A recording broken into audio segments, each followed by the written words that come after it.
Hello friends, स्वागत है आपका। राज्य व्यवस्था जिसको बोलते हैं पॉलिटी के हम इम्पोर्टेंट क्वेश्चन करने जाएंगे जो 2023 की विगत परीक्षा में पूछे गए हैं। जैसे सीपीओ में आया गया है, डीपी को दिल्ली पुलिस कांस्टेबल में पूछा गया क्वेश्चन है। ये जो बोलता है ना कि मेरा क्लियर हो गया है पूरा पॉलिटी, मुझे अब क्वेश्चंस लगाना है, उसके लिए ये वीडियो बहुत ही हेल्पफुल होगा। तो जवाहरलाल नेहरू के अधीन भारत का अंतरिम सरकार का गठन कब किया गया? तो भारत का अंतरिम सरकार का गठन किया गया 2 सितंबर 1946। 1947 में नहीं किया गया है, 1946। दो ऑप्शन में कंफ्यूज नहीं कीजिएगा। 2 सितंबर 1946 को जवाहरलाल नेहरू के नेतृत्व में 11 सहयोगियों के साथ मिलकर अंतरिम सरकार का गठन किया गया। पूछा जाएगा कि जवाहरलाल नेहरू ने अंतरिम सरकार का जब गठन किया तो कितने सहयोगियों थे? तो 11। अंतरिम सरकार में मंत्रिमंडल जो 11 पार्टी थे उसको 11 का विभाग मिला हुआ था। जैसे गृह मामलों में सूचना प्रसारण मंत्री कौन थे? सरदार वल्लभ भाई पटेल। गृह मामलों में सूचना एवं प्रसारण मंत्री सरदार वल्लभ भाई पटेल। दोस्तों, हम इसमें हमेशा ट्रिक का भी यूज करेंगे जिससे वीडियो देखते ही आपको याद हो जाए। गृह को हम लोग कैसे याद रखेंगे? घर से। घर में अगर भाई भाई करके सब मिलजुल के रह रहा है तो घर सरदार लोगों की तरह घर में झगड़ा नहीं होगा, यानी कि वहाँ का सूचना, वहाँ का प्रसारण किसी पटेल या किसी दूसरे व्यक्ति के पास नहीं पहुंच पाएगा। तो आई होप इस ट्रिक से आपको याद हो गया होगा। गृह मामलों में सूचना एवं प्रसारण मंत्री सरदार वल्लभ भाई पटेल। कृषि एवं खाद्य विभाग, देखिए कृषि जो राजा लोग होते थे, राजेंद्र प्रसाद के आंसर को, जो राजा महाराजा लोग होता था उन लोग प्रसाद के रूप में सबसे अधिक किसको वैल्यू देते थे? कृषि को। जैसे आप लोग देखे होंगे रामायण महाभारत देखे होंगे हिंदी रिलीजियस में, तो जो जनक राजा थे वो खेती के थ्रू ही माता सीता को लाए थे। तो इसे याद होगा कि राजेंद्र लोग प्रसाद में उस टाइम देते थे, जितना भी रहता था पंडित जी पुजारी जी सबको दान में दे देते थे। रक्षा मंत्री बलदेव सिंह। इसमें तो आप लोग भी ट्रिक सोच लिए होंगे कि रक्षा आपको सबसे अधिक कौन कर पाएगा? जिसके पास अधिक बल होगा वही ना आपको रक्षा कर पाएगा, यानी बलदेव सिंह, रक्षा मंत्री बलदेव सिंह। कानून मंत्री जोगेंद्र नाथ मंडल। जोगेंद्र नाथ मंडल, बताइए आप मुझे, कानून सबसे अच्छा कहाँ चल पाएगा? किसके पास चल पाएगा? जो जग का नाथ हो, जग मतलब दुनिया का नाथ हो, सबसे महान हो, वही ना कानून को संभाल पाएगा। जोगेंद्र नाथ मंडल। श्रम मंत्री जगजीवन राम। अगर आपके जीवन में राम नाम का जग नहीं जगा हुआ है, अगर आपके अंदर राम की जैसी कोई शक्ति नहीं है, तो क्या आप अच्छा श्रम परिश्रम कर पाइएगा? नहीं कर पाइएगा। तो आई होप आपको इस ट्रिक से भारत का जो भी अंतरिम सरकार के गठन थे, जवाहरलाल नेहरू को उपाध्यक्ष बोला जाता था। अभी हम दूसरा में लिखा हुआ है, हम समझाएंगे, ये आपको याद हो गया होगा। जवाहरलाल नेहरू को अंतरिम सरकार का उपाध्यक्ष कहा जाता था। जवाहरलाल नेहरू को उपाध्यक्ष। अब देखिए, आपका 1946 में बनी अंतरिम सरकार में गृह सूचना प्रसारण मंत्री निम्नलिखित में से कौन थे? अभी कराएं गृह सूचना, गृह का कौन दे पाएगा? वल्लभ भाई, जो घर के भाई लोग रहेंगे वही लोग ना कर पाएंगे, वल्लभ भाई पटेल। अब हमने कैबिनेट मिशन योजना के तहत 24 अगस्त 1946 को प्रथम अंतरिम राष्ट्रीय सरकार की घोषणा की गई तथा 2 सितंबर 1946 को पंडित जवाहरलाल नेहरू के नेतृत्व में, यहाँ जो क्वेश्चन था आपका पहला क्वेश्चन, 2 सितंबर 1946 को पंडित जवाहरलाल नेहरू के नेतृत्व में एक अंतरिम सरकार गठित हुई जिसके अध्यक्ष कौन थे? वायसराय वेबेल तथा उपाध्यक्ष पंडित जवाहरलाल नेहरू। अभी हम याद कराएं कि उपाध्यक्ष थे पंडित जवाहरलाल नेहरू, जिसमें संयुक्त परिषद में 13 सदस्य थे। कितने सदस्य थे? 13। वल्लभ भाई पटेल गृह सूचना, अभी हम बताए थे, घर का सूचना को इधर उधर नहीं कर सकता है, अगर सारा भाई लोग मिलजुल के रहेगा तब उसका घर सोचिए बल्ले बल्ले है। मंत्री राजेंद्र प्रसाद खाद्य एवं कृषि मंत्री। हम कैसे याद कराए थे? आपको कराए थे कि जो राजा लोग होता था प्रसाद उन लोग सबसे ज्यादा किसकी देता था? कृषि, खेती करके, खाद्य देकर। भारत में अंतरिम सरकार 1946 के संदर्भ में वित्त मंत्रालय का कार्यभार निम्नलिखित में से किसने संभाला था? वित्त मंत्रालय का कार्यभार किसने संभाला था? इसका आंसर होगा आपका लियाकत अली खां। लियाकत अली खां ने वित्त मंत्रालय का फाइनेंशियल में। आप बताइए, अगर लियाकत जो वित्त मंत्री इसको तो फाइनेंस मिनिस्टर, फाइनेंस। अगर आपके पास आपकी औकात है, आपके पास ज्वेलरी से, तो आपके पास औकात है ज्वेलरी से, तो ना वित्त मंत्री के फाइनेंस उतना मिनिस्टरी आप बन सकते हैं। लियाकत अली खां। ये क्लू मेरा अच्छा से बन नहीं पाया लिंक, लेकिन आप कुछ सोच के अगर आपको पता है तब कमेंट में जरूर बताएं। इसी तरह बहुत को लगता है कि मुझे जीके याद नहीं होता है, बर्डन हो जाता है, मैं भूल जाती हूँ, तो मैं सारे वीडियो में सब में जितना में ट्रिक बन सकता है हम कराएंगे, क्योंकि मैं भी उसी से याद करती हूँ। 24 अगस्त 1946 को प्रथम अंतरिम राष्ट्रीय सरकार की घोषणा की गई।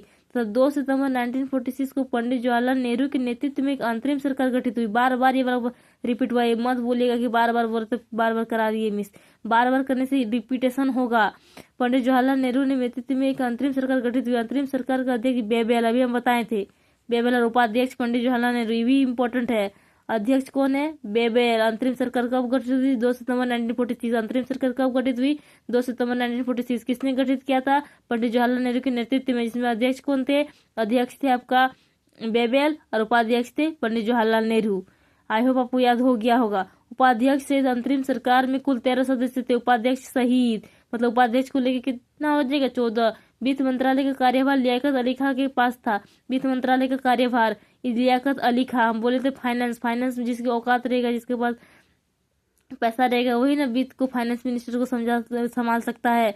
जोगेंद्र नाथ विधि मंत्रालय, विधि और कानून एक ही बात हुआ, विधि को ही हम लोग कानून बोलते हैं। विधि और कानून मंत्रालय अभी हम बताए थे। कानून सबसे ज्यादा कौन संभाल पाता है? जो जग का नाथ होगा, जिसके पास जग को चलाने की पावर होगा, मंडल होगा, उसका कोई टीम होगा, तो वही ना विधि को, कानून को चला सकता है। ऐसे विधि मंत्रालय, कानून मंत्रालय, जोगेंद्र नाथ मंडल।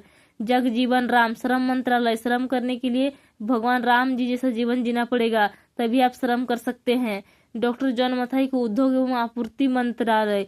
देखिए उद्योग, फैक्ट्री कौन चलाएगा? जॉन बनेगा डॉन। आप लोग अगर मोटू पतलू देखे होंगे तो याद होगा कि वो जॉन बनेगा डॉन कर करके पूरा चुरा रहा था, याद आया होगा। तो यही उद्योग एवं आपूर्ति मंत्रालय। उद्योग, फैक्ट्री कौन? Doctor John Mathai. निम्नलिखित में से किसे 1947 में स्वतंत्र भारत का पहला कानून मंत्री नियुक्त किया गया था? अभी हम कानून मंत्री बताए थे, कानून मंत्री, यहाँ हम लोग कानून मंत्री नहीं पढ़े थे, वो हम लोग पढ़े थे, सॉरी कानून मंत्री पढ़े थे, लेकिन ये स्वतंत्र भारत के बाद का, तो स्वतंत्र 1947 है, वो हम 2 सितंबर 1946 का कर रहे हैं, तो उस टाइम स्वतंत्र नहीं हुआ था। तो 2 सितंबर, ये बीच में बिल्कुल कंफ्यूजन नहीं करना है। 2 सितंबर 1946 का अगर कानून मंत्री पूछे तो कानून कौन चलाएगा? जिसका जो जग का नाथ होगा, जोगेंद्र नाथ मंडल। और अगर स्वतंत्र भारत के बाद बोला जाए तो कानून कौन थे? Doctor BR Ambedkar. इसी ने संविधान लिखा था। 2 वर्ष 11 महीने 18 दिन संविधान को लिखने में टाइम लगा था। अब हमको ये बताइएगा कि संविधान को लिखने में कितना खर्च हुआ, दोस्तों कमेंट में जरूर बताएं। 1947 में स्वतंत्र भारत के पहला कानून मंत्री डॉक्टर BR अम्बेडकर को नियुक्त किया गया था। गृह सूचना और प्रसारण मंत्री वही थे, सरदार वल्लभ भाई पटेल। घर में झगड़ा नहीं होगा, बल्ले बल्ले रहेगा, अगर सब मिल के रहेंगे, भाई लोग सरदार की तरह रहेंगे, तो उसको पटेल जी कोई भी हो उनको कुछ बिगाड़ नहीं सकते हैं। निम्नलिखित में से कौन स्वतंत्र भारत के पहले वित्त मंत्री थे? वित्त यानी फाइनेंस मिनिस्टर। अभी हम बताते, देखिए स्वतंत्र भारत बोल रहा है, मतलब 1947 के बाद वो जितना हम कर रहे थे वो 2 सितंबर 1946 का था, तो इसमें बिल्कुल नहीं मिस्टेक करना है। R.K. शनमुखम चेट्टी, R.K. शनमुखम चेट्टी को स्वतंत्र भारत के पहले वित्त मंत्री, वित्त मतलब फाइनेंस से हम बोले थे कि आप चीट कीजिएगा, सबके सामने सन सन करके मुंह कीजिएगा, तो वो आप क्या बोलते हैं, वित्त मंत्री नहीं बन सकते हैं। इस तरह आप लोग को अगर कुछ लिंक दोस्तों पता है तो आप कमेंट में जरूर बताएं। स्वतंत्र भारत के प्रथम वित्त मंत्री R.K. शनमुखम चेट्टी। स्वतंत्र भारत के प्रथम R.K. शनमुखम चेट्टी। खाद्य तथा कृषि मंत्री वही है, राजेंद्र प्रसाद, और चेंज नहीं हुए थे। हम क्या बोले थे? राजा लोग, महाराजा लोग उस टाइम सोचते थे प्रसाद के रूप में किसको देते थे? चावल, खेती, मतलब कृषि कार्य से जो बनता था। शिक्षा मंत्री, देखिए मौलाना अबुल कलाम आजाद। आप अगर सबसे शिक्षित व्यक्ति कौन बन सकता है? जो कलम को आजादी से चलाएगा, ये नहीं कि किसी के दबाव में कहीं पे साइन कर दिया, नहीं। कोई अगर जैसे कि ऑनेस्ट IPS IAS देखते हैं, जैसे कि अभी झारखंड में विधानसभा में जयराम महतो एक ऑनेस्ट पॉलिटिशियन MLA बोला जा सकता है उनको कोई दबाव से कलम साइन करा सकता है? नहीं करा सकता। इसी भी बात से अगर जयराम महतो को आप लोग कोई जो पसंद करते हैं तो उसके नाम पे एक लाइक सब्सक्राइब जरूर कीजिएगा दोस्तों। विधि मंत्री डॉक्टर BR अम्बेडकर। विधि यानी नियम, कानून, तो उस टाइम हम लोग पढ़े हैं ये स्वतंत्र भारत के पहले वित्त मंत्री, तो विधि मंत्री डॉक्टर BR, इसी ने नियम को बनाया था। ये तो हम लोग जानते हैं डॉक्टर BR अम्बेडकर। अगर उसमें क्लियर कर दे कि स्वतंत्र भारत के पहले का, तो विधि यानी कानून हम लोग किसके पास अच्छा होगा? जोगेंद्र नाथ, हम बताए हैं आप लोग को, जोगेंद्र नाथ मंडल।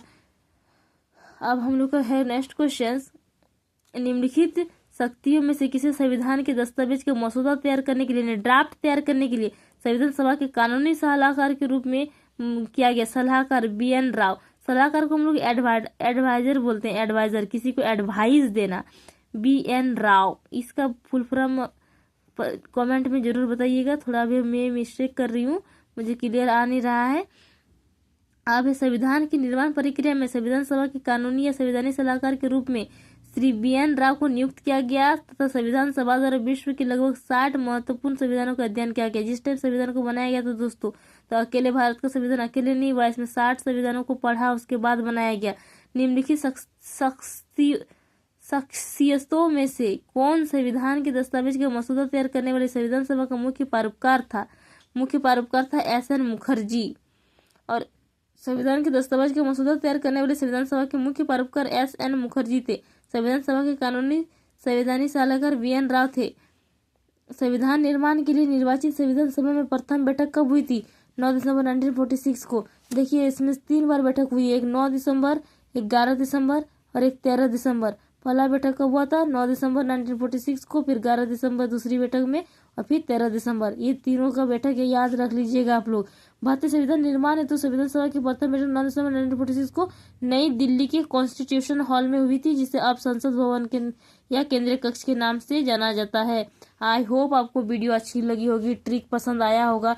इसी तरह की इंटरेस्टिंग वीडियो के लिए हमारे चैनल से बने रहे, लाइक सब्सक्राइब जरूर करें। Thank you.